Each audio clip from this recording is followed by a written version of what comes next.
3 प्रश्न अपनी अंतरात्मा से करना। पहला प्रश्न, जो हमारी बेटी हमारे घर में jeans, T shirt, frocks, short, skirt, midi, sleeveless, backless सब पहनती है, वही हमारी बेटी उस अब्दुल आफ्ताब के घर जाके बुर्खा पहनने को कैसे तैयार हो जाती है? ये पहला प्रश्न। दूसरा प्रश्न, जो हमारी बेटी हमारे घर में पहली रोटी गौ माता को खिलाती है, वही हमारी बेटी उस अब्दुल आफ्ताब के घर जाकर गौमांस पकाने और गौमांस का भक्षण करने को कैसे तैयार हो जाती है? ये दूसरा प्रश्न।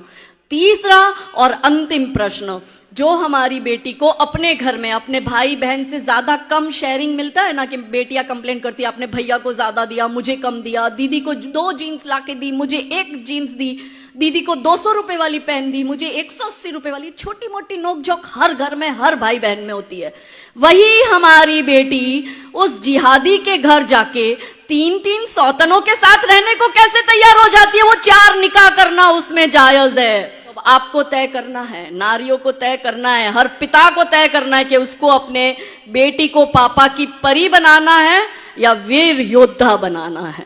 Welcome to scientific world. बड़ा माइंडसेट, एक सोच वास्तविकता की ओर।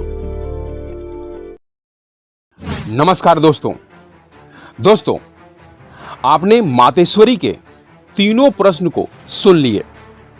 यह मातेश्वरी जो प्रश्न उठा रही हैं, यह नारी शक्ति के लिए जायज है, नारी सशक्तिकरण के लिए अति आवश्यक है। यह प्रश्न उठाना अति उत्तम है। लेकिन दोस्तों, नारी एक ऐसी प्रकृति है जिसका अपना कोई अहंकार नहीं होता है। वह स्वतः कंट्रोल्ड होती है। वह जहां होती है, जैसी होती है, उन परिस्थितियों के अनुसार होती है।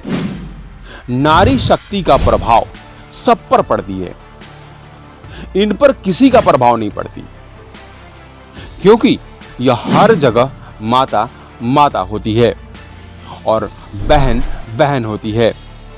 यह आज तक बदल नहीं पाई है। इस प्रकृति का प्रभाव हर किसी पर पड़ता है। लेकिन यहाँ पर मातेश्वरी जी को किसी पुरुष ने अपने पुरुषार्थ से, किसी अहंकारी पुरुष ने इन्हें प्रभावित कर दिया है, इन्हें आक्रोशित कर दिया है, इन्हें इन्फ्लुएंस कर दिया है। इस तरह की वेदना इसीलिए ये निकाल रही हैं, आक्रोशित हो रही हैं। उनके आक्रोश को मैं सम्मान करता हूं। लेकिन आज नारी के अस्तित्व को समझना होगा। नारी रमता जोगी बहता पानी जैसी है इनकी कहानी। यह जहां जाती है वहीं की हो जाती हैं। इनका अपना कोई धर्म नहीं होता है, न इनका अपना कोई धंधा होता है। यह प्रकृति के समान सनातन सत्य होती हैं। इसलिए भारत माता को धर्मनिरपेक्ष कहा जाता है और सीता को सती कहा गया है, क्योंकि इनका जन्म और मृत्यु दोनों प्राकृतिक तरीके से होता है। जन्म घड़ा से और मृत्यु पृथ्वी में समा जाने से होता है। जैसे जन्म वैसे ही मृत्यु होता है, क्योंकि प्रकृति का अपना कोई स्वरूप नहीं होता है। इसलिए यह बाप के घर में पैदा होती है और उसका अंतिम संस्कार कहाँ होगी यह निश्चित नहीं होती है। यह ऐसी प्रकृति है जो अपने जीवन काल में बहुत सारे रूप धारण करती है। कभी माता, कभी बहन, कभी बहू, कभी सास, कहीं पत्नी, कहीं पुत्री, कभी भक्ति, कभी शक्ति, कभी दुर्गा, कभी काली। जय माता दी। इनको किसी रूप में बांधना जायज नहीं होती है। नारी शक्ति यह पूरे विश्व में एक जैसी होती है। जहां भी होती है माता माता होती है। चाहे तुम इन्हें जहां भी ले जाओ वैसी हो जाती हैं। यह ऐसी पानी है जिस बर्तन में डालो उस बर्तन का आकार ले लेती है।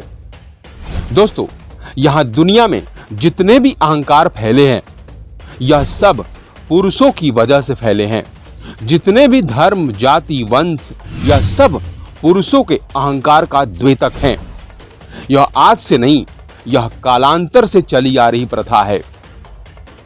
कालांतर में जितने भी युद्ध हुए हैं सिर्फ और सिर्फ नारी को लेकर हुए हैं, नारी के लिए हुए हैं। यह ऐसी संपदा है जिसकी लड़ाई आज भी जारी है। यह सबका धुरी और केंद्र बनी रही है। यह मनुष्य द्वारा मिसयूज होती रही है। नारी शक्ति ऐसी शक्ति है, इसको हर हाल में पुरुषों ने मिसयूज किया है। पुरुषों ने अपने अहंकार को छिपाने के लिए बहुत सारे तरकीब अपनाए हैं। उन तरकीबों को आज नारी झेल रही है। आज भी नारी प्रताड़ित हो रही है। नारी शक्ति शक्ति नहीं रही, कठपुतली हो गई है। नारी के लिए स्वच्छंद होकर विचरण करना मुश्किल हो गई है। आज नारी को पुरुषों की शक्ति की आवश्यकता पड़ रही है, क्योंकि पुरुषों ने इनका दमन कर दिया है, इनकी शक्ति को छिन्न भिन्न कर दिया है, इनके प्रभाव को प्रभावहीन कर दिया है। पुरुष जैसे चाहता है वैसे यह प्रकृति घूम रही है। इसे चाहिए यह स्वतंत्र रहे, सुरक्षित रहे, तभी इस संसार का कल्याण संभव है। क्योंकि नारी आधी आबादी है, इस संसार की अर्धांगिनी है। यह किसी भावनाओं में न बहे, क्योंकि यह धर्म निरपेक्ष होती है। इन्हें किसी धर्म से मतलब नहीं होती है। धर्म तो सिर्फ पुरुषों का धंधा होता है। स्त्रियों के लिए तो यह सिर्फ और सिर्फ पंगा होता है। फोकट में इन्हें मिल जाता है। धर्म और अधर्म के चंगुल में फंस जाती हैं और जहां जाती हैं उसके अनुसार वह बन जाती हैं और बदनाम हो जाती हैं। अभी तक इनको सिर्फ पुरुषों ने मिसगाइड किया है, भ्रमित किया है। अपने अहंकार को पूरा करने के लिए इनको मिसयूज किया है। आज से नहीं, यह कालांतर से चली आ रही प्रथा है। सीता राम की भी नहीं हो पाई और वह अग्नि में समा गई। पता है क्यों? क्योंकि सीता ऐसी अग्नि है जहां पर कोई भी पवित्र हो जाता है। यह ऐसी शक्ति है जिसका अपना कोई स्वरूप नहीं है। नारी एक असीम शक्ति, श्रद्धा, सबरी, दुर्गा, काली, कितने रूप हैं इनके। मनुष्यों के अहंकार की सब परिचायक है। जब जब इनको मनुष्यों ने प्रताड़ित किया तब तब इन्हें अनेकों रूप धारण करने पड़े। मनुष्यों ने इन्हें अनेकों रूप धारण करने के लिए विवश किया है। पुरुषों की वजह से इन्हें ढेर सारे रूप धारण करने पड़े हैं। पुरुषों के अहंकार की परिचायक हैं। इनकी अपनी पहचान कोई कहानी नहीं है। इसलिए नारी शक्ति को जहां भी रखें, इज्जत और सम्मान के साथ रखें, प्रतिष्ठा के साथ रखें। उनकी भावनाओं का कदर करें। इनका दुरुपयोग भूलकर भी ना करें। जय हिंद, जय भारत।